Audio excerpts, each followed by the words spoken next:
Oui, bonjour à tous. Nous sommes le 8 février 2021. Une nouvelle fois, je voudrais que vous ayez confiance en la vie. Celle-ci est là depuis tellement longtemps et a bien montré que lorsqu'on avait un tantinet de réflexion, de bon sens, il ne pouvait rien nous arriver. Vous le savez tous et vous devriez en être convaincus, nous sommes souverains et maîtres de nos corps. Et nulle loi, nulle pression ne doit nous faire plier. Alors, en substance, voici le fruit de mon expérience grâce à pas mal de professeurs, pas mal de biologistes qui m'ont permis de comprendre qu'en faisant confiance en la vie, en réfléchissant, il ne pouvait rien nous arriver de fâcheux. Nous n'avons pour maître que nous-mêmes et la vie en général. Voici donc le document qui devrait vous permettre d'être confiant. La vidéo s'intitule L'histoire, les faits, la biologie confirme. Toute maladie, voire pandémie, à n'importe quelle période, est le résultat de divers empoisonnements. Rappelez-vous, divers empoisonnements dus au non-respect des règles de la vie. La chimie n'a rien à voir avec nous-mêmes.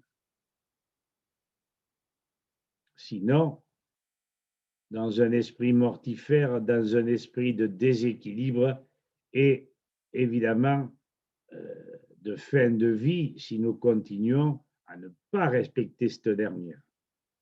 Alors, comme exemple, je vous en ai déjà parlé, la lèpre n'est-elle pas la consommation régulière d'eau de marigot suroxydée par le soleil? Démonstration faite par Louis-Claude Vincent grâce à des mesures chiffrées par la bioélectronie ou le bioélectrolimètre. Depuis que l'eau est tirée de puits ou à la source, il n'y a plus de lèpre dans les pays au moins européens.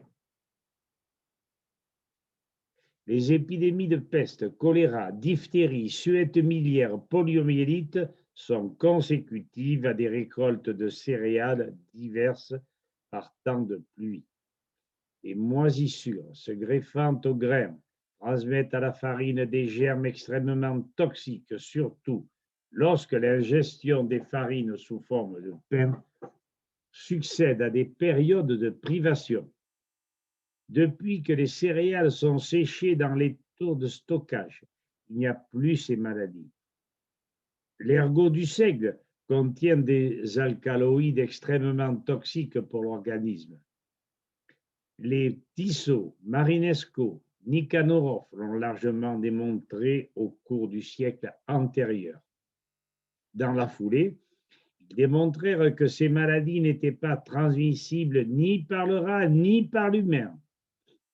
La céréale contaminée était seule responsable. La démonstration de ce fait est formelle pour la diphtérie. Absence totale d'efficacité des vaccins contre ces maladies. Combien de fois le professeur Tissot l'a démontré dans son livre Constitution des organismes végétaux et animaux, cause des maladies qui les atteignent. Les épidémies de chikungunya récentes se produisent dans les secteurs où les règles d'hygiène ne sont pas respectées. Milieu social défavorisé. L'apport de Nigari, qui est du chlorure de magnésium, plus la vitamine C, permirent la guérison des malades en très peu de temps. Le moustique ne semble pas être en cause, mais bien les protozoaires des eaux infectées. Le professeur Louis-Claude Vincent le démontre bien pour le paludisme. Quant aux épidémies récentes de 2020, les diverses constatations post-mortem du professeur Jacques Théron du CHU de Caen, on s'est aperçu que les victimes avaient été victimes de thrombose pulmonaire en rapport étroit avec les fréquences électromagnétiques développées notamment à Wuhan, Bergame et Milan, auxquelles se greffèrent des séances de vaccination systématiques par peur de virus transmis par les migrants. D'où l'affaiblissement des défenses immunitaires de ces populations dominées par la peur du soi-disant virus, alors qu'aucune démonstration scientifique n'avait été effectuée. Si, à ces empoisonnements divers, on ajoute les produits chimiques développés par les divers cartels pharmaceutiques, agro-industriels, divers pesticides, OGM, vaccins à nanoparticules, j'en passe. Il est probable que les futures et proches pandémies ne pourront être jugulées et qu'en seront victimes tout ce monde persuadé que nous sommes porteurs de germes contaminants et mortifères. C'est absolument faux. Reste à convaincre les autorités scientifiques raisonnables qu'il n'y aura de salut pour chacun qu'en revoyant tout notre savoir biologique bloqué par des dogmes pasteuriens entravant depuis un siècle les progrès de la science. Telles furent les conclusions du professeur Jules Tissot, dont la communauté scientifique ne voulut pas en tenir compte. La conclusion, elle est simple. Le devenir de l'espèce humaine est lié à notre degré de compréhension et adaptation à ce qui vient d'être dit.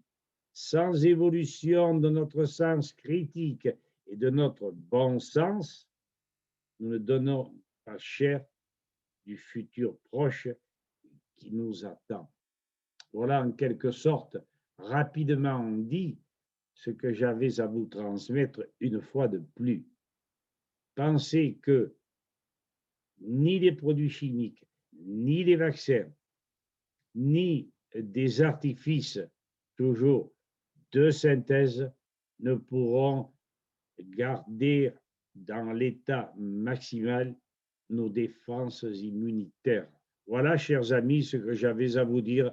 À présent, faites-en donc ce que vous voudrez, mais sans observation rigoureuse de ce qui nous entoure et du respect que nous devons à la nature, nous n'avons aucune chance de survie. Que chacun le sache, que chacun transmette et que nous puissions sortir de ce contexte délétère. Voilà, merci et au revoir. À bientôt. C'est terminé.